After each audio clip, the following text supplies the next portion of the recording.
Good morning, everyone. This is Jason, Zombie Collector, and I had a topic I'd like to ask you guys about. This is one that's, I think, a fun one. It could be, I guess, painful as well, and I mean that is painful, painful. My question is, what has been one major event in your baseball card / card collecting life that has either gotten you back into the hobby or got you out of the hobby? I thought this would be a good topic to have because, we all are doing what we did as kids. I would say most of us grew up collecting baseball cards. That's the reason why we have an affinity for it now. It reminds us of our childhood, reminds of us of spending time with our fathers, our brothers, our best friends, trading cards, going to ball card shows and shops, and just having that kind of experience, But a lot of us have that wilderness experience, I think, also. I think pretty much everybody I've ever talked to, they'll say, well, once I got into high school and found out about girls, or once I got into college and, studied and got my studies, or again, girls, or once I got married and got involved with a girl, or whatever. And I don't mean to throw shade at girls. I like girls just fine. But, you have priorities. And your priorities is your wife or your girlfriend or living your life, a social life or whatever. You kind of walk away from it. And then something brings us back. That's kind of wanted to ask you. Either something happened and it didn't, you kind of got a bad taste in your mouth, or you got back into it and it was a positive, something happened. And for me, it was in 2001 is when Ichiro came to America. I just was really excited with the prospect of Ichiro coming to America, living in Japan in the late 90s, just mostly glorified vacations, essentially, but really like loving Japanese baseball. I was so excited because I felt like I knew something that other people didn't know.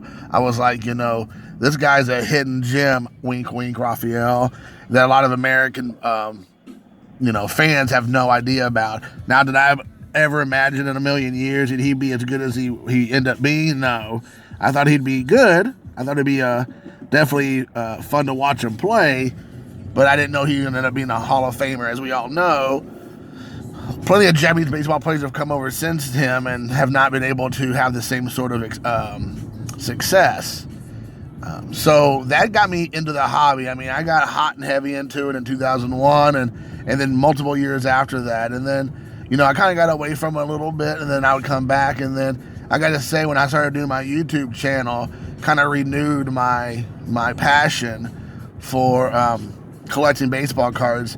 I think a lot of you all probably remember, I think somebody way back when, maybe about a year ago or longer, had a video that's, had a contest, and he said, what was the reason for your YouTube name? And, and explain how you got there. So mine is Zombie Collector, and initially I thought I was going to be doing mostly film conversations about film and review of film and talking about movies and pickups I do on Blu-rays and DVDs and breakdown on movies I'm watching. And you all have seen I've done that to a certain degree, and I was going to sprinkle in baseball cards and collecting.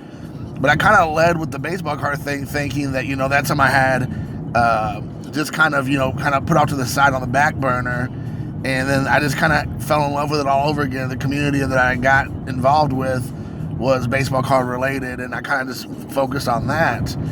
And so that's kind of helped me keep going with this. And every time I kind of get burned out or get perturbed or just kind of get fed up with individuals or the hobby in general, I'm looking at UPWCC and PSA or whatever, friends that I've met through this avenue or venue, I should say, brought me back. And this is amazing. And just the genuinely amazing guys in this community, the generosity and just true camaraderie and friendship is something I've never experienced before outside of my own close personal friends or family. It's a pretty an amazing experience. And watching everybody's national videos, you can really see that come through is really an amazing feat. And everybody I've heard so far, and I've watched a lot of national videos and I'm not done yet, have said everybody you expected to see that, you know, they were just great. They no one really disappointed.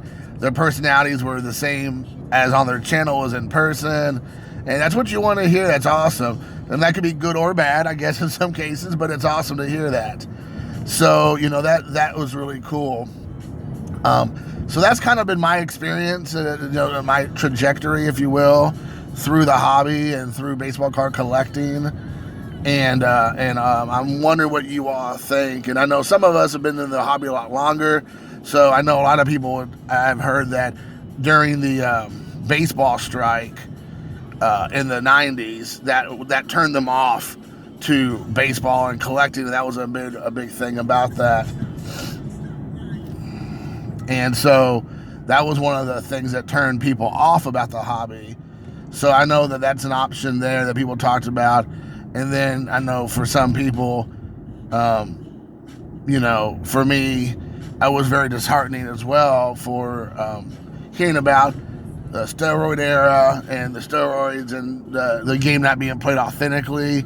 But for me, there was enough positive to outweigh the negative.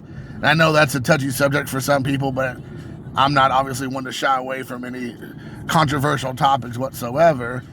But I do notice that you see, you know, that was, you know, if it wasn't for enough positive, I definitely would have caused me to leave the hobby because, you know, I don't appreciate that aspect of baseball that happened. But, you know, there was definitely more positive than that. And so I know, but that turned a lot of people off as well because it's like PWCC, it's an altered game, so to speak. But anyways, that's kind of what I was thinking. I thought it'd be a fun topic and conversation to have. Hopefully other people feel the same way. And let me know what you think. I would love to hear, you know, your responses. And maybe we can go somewhere with this and kind of get some fun with the topic, because it is a topic that I think it's a positive topic. It's one that gets people excited. You know, how you got into the hobby and what sustains you in the hobby as well. So that's it. I'm kind of rambling now. I kind of felt like I said what I need to say. So anyways, hope you all enjoy. Thank you again. I really appreciate the support. Shockingly, I'm at 300 subscribers also. I'll just leave with that. I believe Dane, Cardtech710, reached out to me yesterday. He's like, hey, dude, you're at 300 subscribers. And lo and behold, I am. Somehow, by hell and high water, I've gotten there. I don't know how it's happened, but I'm very grateful for that, for the people who found me and enjoy my channel. And I'll do what I can to shock and awe you all. Until next time, peace.